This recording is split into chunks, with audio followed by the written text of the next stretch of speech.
ជំរាបសួរបាទអ្នកដែលបានទស្សនានេះគឺជានេតការរៃរបាំអ្នកគ្រូអែមធាយគាត់ជាអ្នករបាំដ៏ល្បីល្បាញម្នាក់ក្នុងទស្សវត្សមុនហើយនឹងជារូបថតដែលបានថតរូបនិងសន្សំឯកសារដោយសិល្បករដ៏ល្បីបានជនជាតិអាល្លឺម៉ង់ដែលគាត់បានចងក្រងហើយនឹង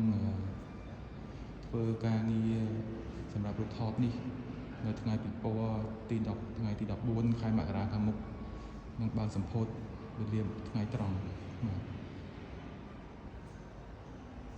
ចឹងបងប្អូនដែលចំណាប់អារម្មណ៍ក្នុងការទស្សនា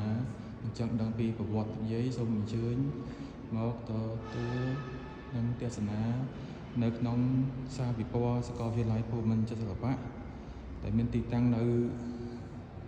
សាកលវិទ្យាល័យថ្មី OCIC បាទសូមអញ្ជើញមកទស្សនាឲ្យបានច្រើនកកកសូមអរគុណ